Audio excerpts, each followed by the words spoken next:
So how is it that I find myself sitting here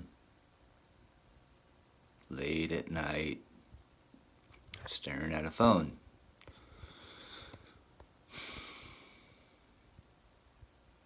This is the guest first episode of This is the Conversation. And the reason it's titled that is because I just came from the Living Future Institute's unconference in Seattle. I've been there most of last week. I spent the last 3 days trying to write a report for my union.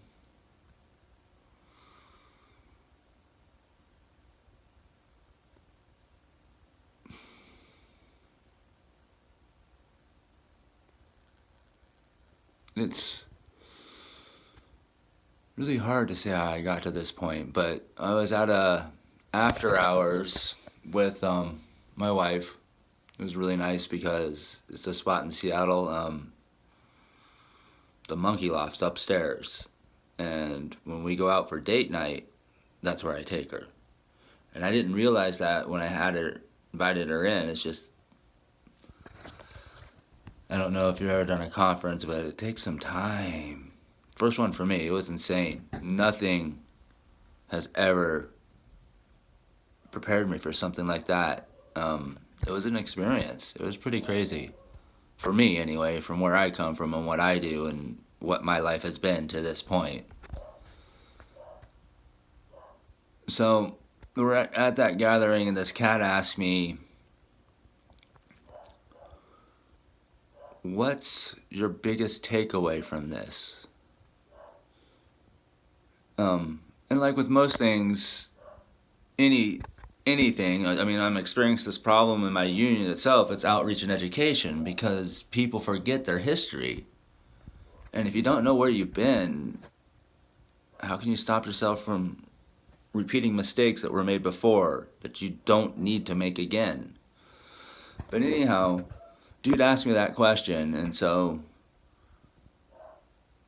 that got me to thinking, what really is the biggest takeaway from this? And what it is this is the conversation.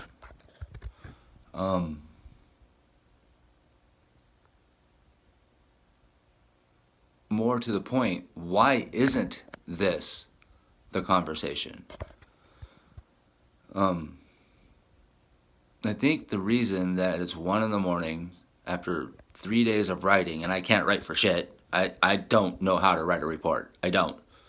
But this report is, I think, like a critical piece, and it needs to really express the urgency. Why isn't this the conversation? You're probably running, well, what the fuck conversation are you talking about, man? Who the fuck are you? And why are you talking about it? I mean, no introduction or anything. Just, hey, here's my fucking YouTube channel, take a look. Well, I'm Joseph. You'll get all that information from, it's there, because I don't know how to hide any of that. I ain't that smart. I mean, I spent my life making rocks flat with a stick pretty. It's what I've done. And I did a lot, actually, and a lot's led me to here. But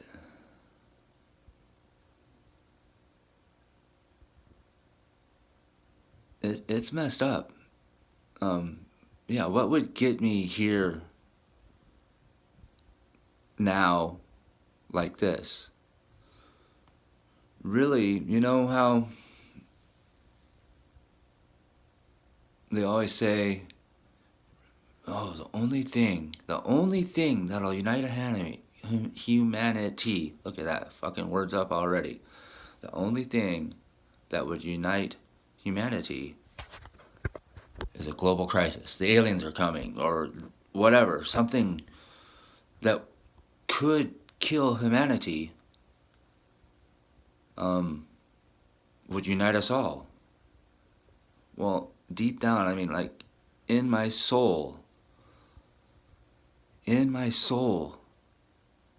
screams that this is that time. This is that moment where humanity's supposed to unite. But they're not. And I don't know why. And I don't know what I can do about it. But I do know that with this magical device in my hand and all the other magical devices that this society has built and allows us to have,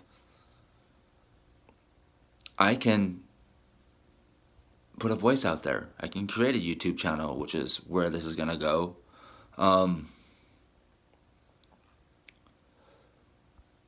I can create a podcast, and then it's cast out into the universe, and it's kind of up to all you all to decide if this is the conversation, and if enough of us make this the conversation, we might have a chance.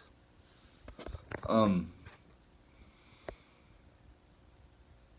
you're still probably wondering who the fuck I am and why I feel I should even have a voice. Where did I come from? I mean, you know nothing about me.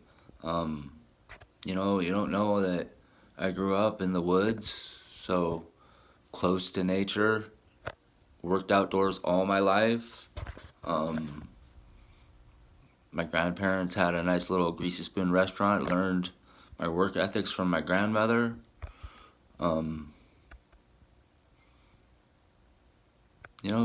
Shady Cove, Medford, out there on that Rogue River, I mean, it was gorgeous growing up out there. I mean, why would I even care about the environment other than having a very active,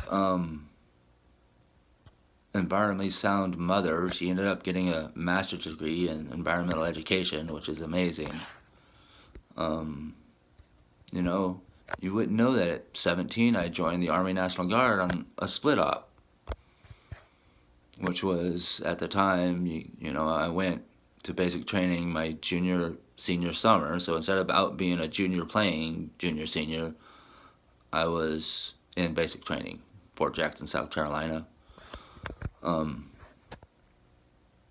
the only reason I wasn't at Fort Benning, Georgia in the infantry school is because my MOS was 54 Bravo 10, which at the time was nuclear, biological, and chemical warfare specialist. And then after that, I came back, did my senior year of high school, and I dropped out and was kind of quasi-homeless, trying not to get killed by the skinheads down in Medford, Oregon. Decided I wanted to finish high school, and since I was 18 my senior year, I went and actually registered myself for school to finish. So now I'm in high school, and then once a month I'm training with the National Guard, and it comes around that I have to do a senior project. So my senior project was, how to survive a nuclear war. So I studied it with the best publicly available information to do a report. Oh shit, I have written a report long time ago. It probably wasn't a good one. And I did a diorama of a shelter that could be built with relatively simple stuff to, as long as you weren't hit by a direct hit or on the edge, it could handle most of the basic things and provide you a semi-nuclear free living space. And then I went to my AIT, my Advanced Initial Training, which was in Fort McClellan, Alabama. That was the NBC school, which stands for Nuclear, Biological, and Chemical War Specialist. So kind of what that does is it's the guy in a company of soldiers that trains the troops to best practices to how to stay alive in that shit. And then I got my 11 Bang Bang, which for you guys that don't know is your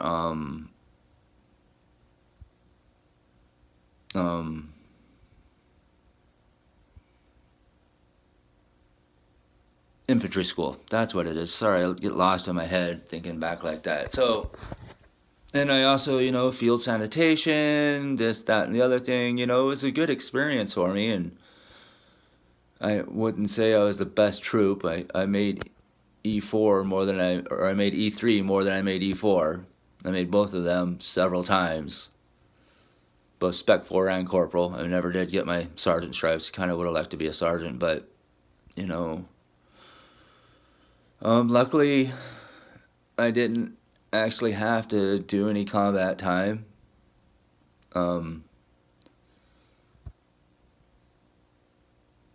But we were put on alert for Desert Storm, Desert Shield, vaccinated for that, got ready to go, but we didn't. Somewhere, I'm sitting in my bathroom because I don't want to wake my wife up, but she might come in pissed off anyway.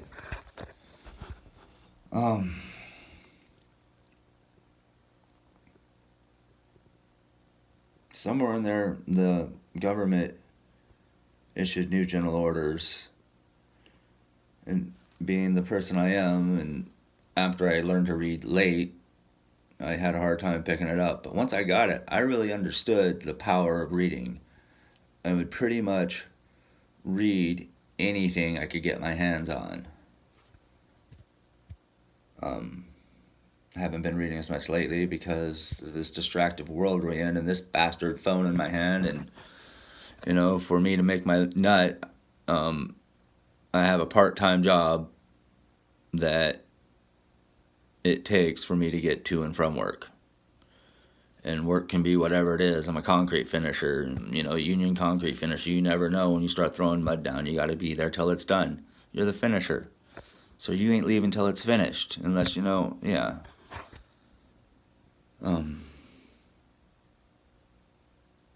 part-time job, getting to and from work and working full-time. So I don't have a lot of time. As you can see, I'm rambling.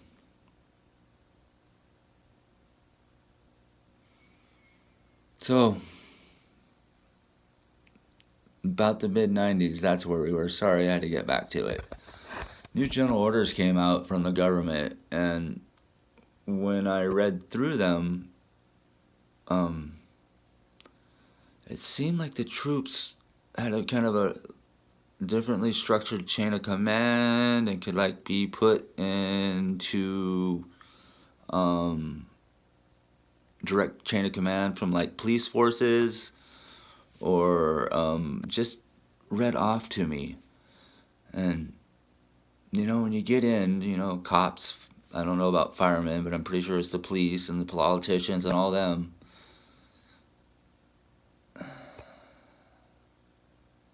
They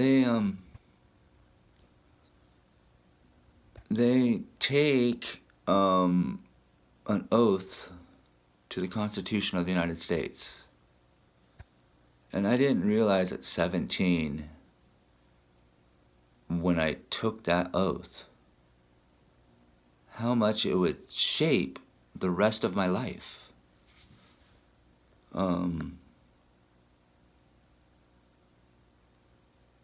So here we are again, now 17 years old, oaths, Constitution, politicians, all that bullshit. These new general orders, I didn't like them. So I did what you're supposed to do. I ran it up the chain of command, trying to figure out what the fuck's going on. And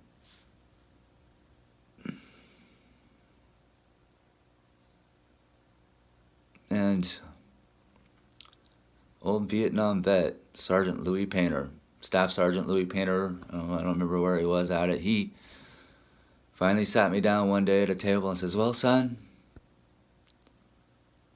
would you rather be on the side with the beans and the bullets?"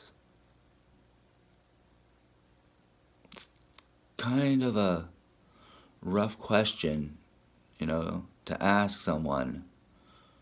I'm about 7.5 years on my second enlistment, and the government issues orders that just don't taste right to me. I mean, I got in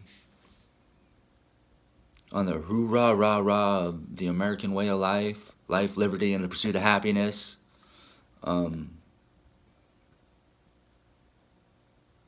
But during my personal readings and researches during that time, this didn't seem to be the case.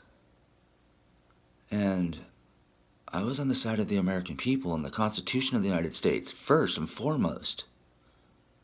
I was here because that oath is up to and against a tyrannical government. And I'm not saying our government's tyrannical, but the bread and circuses have led us so far away. And, you know, before, what was it, the 70s, when the Department of Education system came in, our public education system was the best in the world. Have you seen where we are now? And I don't know if they don't want free-thinking, educated people, but that's what you need. You know? That's what you need. So I wound down my time in the Army. I was done. And when I was done, I kind of just disappeared. I dropped out. I went kind of deep counterculture. I was up, sold Kirby's vacuum cleaners door to door for a while. That was a hoot. Fucking Darren Green. Brother, I hope you're good. And you and Lisa and the kids. Fuck, your kids got to be growing by now, brother. He was a deadhead and really taught me a deep appreciation of the Grateful Dead. Not necessarily, I think if I was on a bunch of LSD, it might be more pertinent. But even not, a couple good bowls and all that, you enjoy it. And you kind of get the vibe and the story of that movement. And it can lead you to all other things like, Timothy Laramie, Jack Herrera, the Summer of Love, all that shit. I mean, that's just a whole nother ball game of shit you can go look at that's very fucking interesting and relevant to your life now. Like me, I'm the product of the Summer of Love, really. They called us Gen Xers because they didn't know what the fuck we were gonna do. I was raised baby early on times by hippies and in a Volkswagen van, trapping around in teepees in the middle of goat ranches and probably drum circles and all that. So my early monkey life, I had the vibration, a drum beat of life beaten into me, kind of. So I dropped out, sold Kirby's for a while, ended up in Roseburg, Oregon, traveled up a little further, ended up in Eugene, Oregon. And this is kind of really where that story starts. Before I left Ashland, still selling Kirby's and all that, my buddy, Smoking Jay's Glass down in Medford, Oregon, if you ever want a fat, heady piece, this guy's got the roots, Smoking Jay's. If you need contact info, I have no idea because I don't have any fucking proper prior planning for this, so we're going to have some very definite piss poor performance. But anyhow, continuing, 20 minutes in.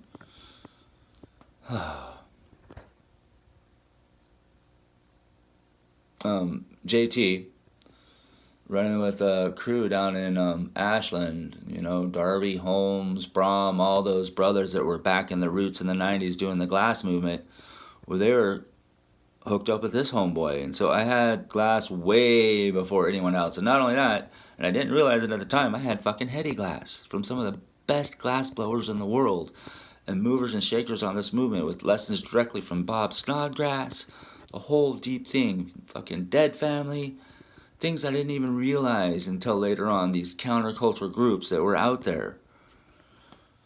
So, glass, Eugene, up in Eugene, and at that time, that was like the epicenter of the start of this glass movement. You had Winship there, hand-blowing glass, everything. The public market downtown had fresh glass there all the time. And so I'm up there, hooked up back with my girl, Angel. We hadn't been together for a while. And so we're there. We got this apartment. It was an Angel and Crystal. And we had kind of another room. It was a weird situation. But anyhow,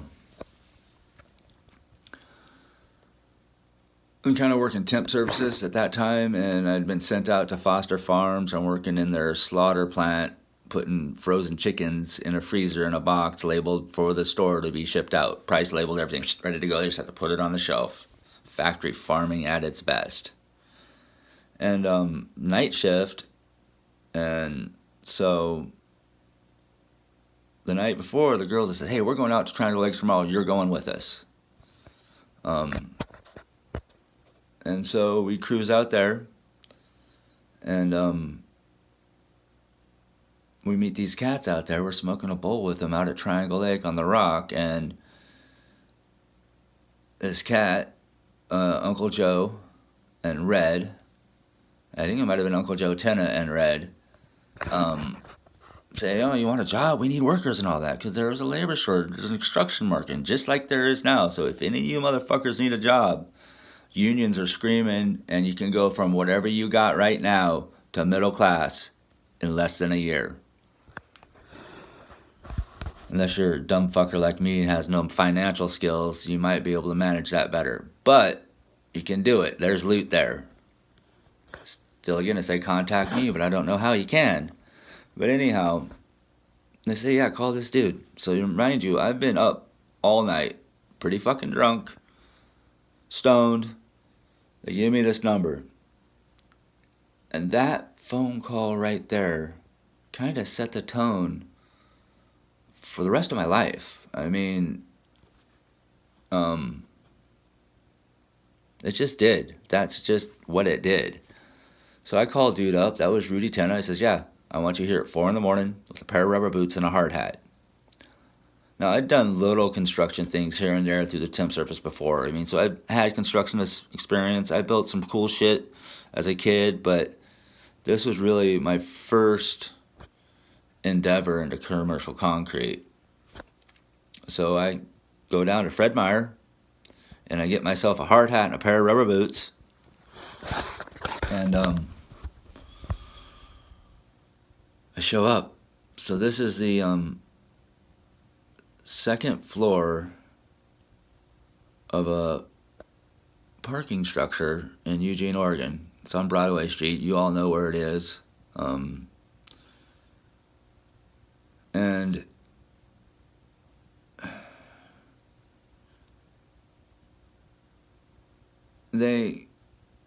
I show up, and they hand me a roll of duct tape and say, you need to tape the top of your boots off, and here's a muck rake. And I don't know if any of you ever done this kind of commercial concrete, but this was the shit. Post-tension deck, fucking I roll up. These things, terms I never knew earlier. There was 235 millimeter booms there. There was 2 trucks back up to each boom. We had a boom on each end of the deck, so 2 crews rolling. There was 15 concrete trucks lined up around the block. I mean, I didn't know any of those things. All I know is it was loud and bright and blinky, and they said, duct tape your boots off, and here's a rake, and I didn't know what they expected of me, or this, that, and the other thing. And so what I really did that day was in mud, thigh high on me, like mid-thighs, and I'm 6'5", so mud to the mids of my thighs, dragging it back. Just pull it back. Keep on moving, don't stop. Keep on moving, don't stop. You know, that was the chant, because there's a definite skill to actually just, you think, oh, you just got to rake the concrete back. If you learn that mucking skill fundamentally and can actually muck to flat, you can speed the hole pour up. You can get more mud down nicer, faster. It was a pretty amazing system that they taught me all those years ago back in Eugene, Oregon. And I did that 3-4 years. I don't remember exactly when I got in. There was probably 4 years there, because it wasn't until 99, around Y2K-ish, I started headed out to Hawaii to join up with some fam. So dropped out, learning to trade, and those guys, I mean, there's terms now and the types of business I'm opening and trying to open. By the way, at some point, I am going to ask you motherfuckers for some money. Not in this, but we got a long ways to go. But this is kind of the start to explain what's up and why I'm doing this, why it's probably 1:30 in the morning, because I can't see the clock on my phone, and I'm in a bathroom talking to you. And I just realized my battery is low, so I should go grab a charger. See if we can find one of those, take a rip off this.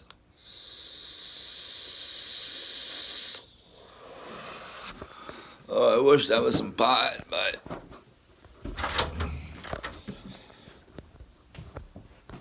Oh.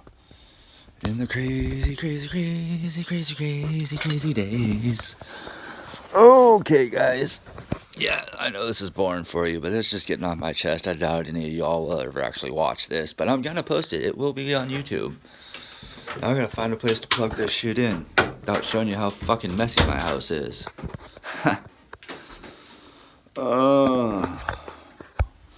You know what? I need one more thing and we can make this a bunch easier. So I don't know if you can tell, but this is gonna kind of be a Joe Rogan format kind of adventure.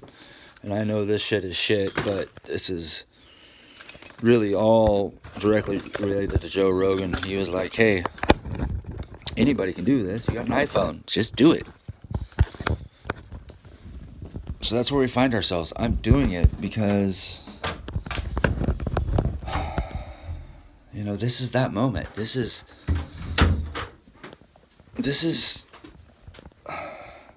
the unifying moment of human race. You know, like one less war a year, and we could use the same technology that they froze the waterfront of Seattle to do their work they're doing to make that wharf area and all that more environmentally friendly. You know, one less war, we could ship that fucking equipment to where the permafrost is melting and use it to keep that permafrost frozen. You know, because people say, where's the money going to come from? Right now, it's like, we shouldn't be asking, where's the money coming from? It's like, where can we do with this money to have the most effort? You know what I mean? The most effect on everything.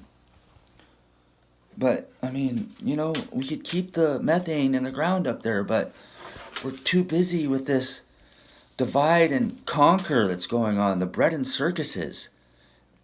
You know, and here I am asking for more of it. I could just be another fucking distraction, another clog in the goddamn machine, but if I don't say something or at least try to take action, I couldn't look my children in the eyes anymore.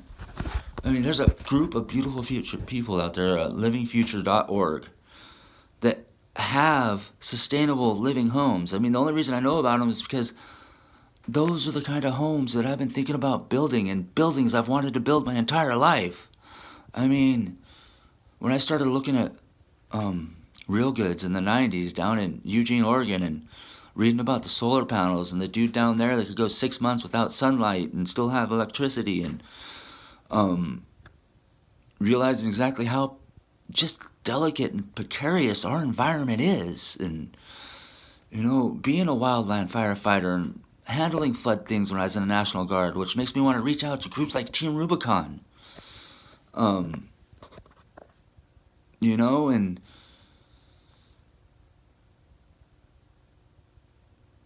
I just don't think people see that this is that uniting moment.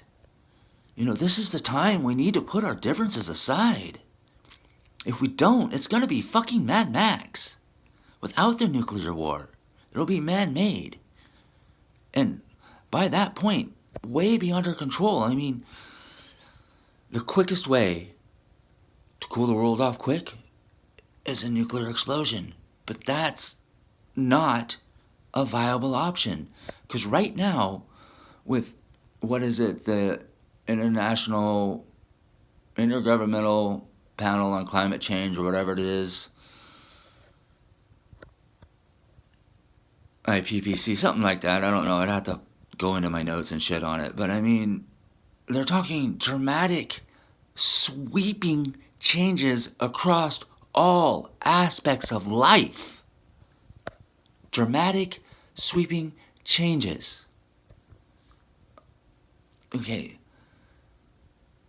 Maybe you don't believe it's real. You know, but anyone that's worked outdoors their entire life and been out there outdoors since they're a small child, knows it's different out there and things are changing. And these once in a lifetime storms that are blowing through and just fucking shit up,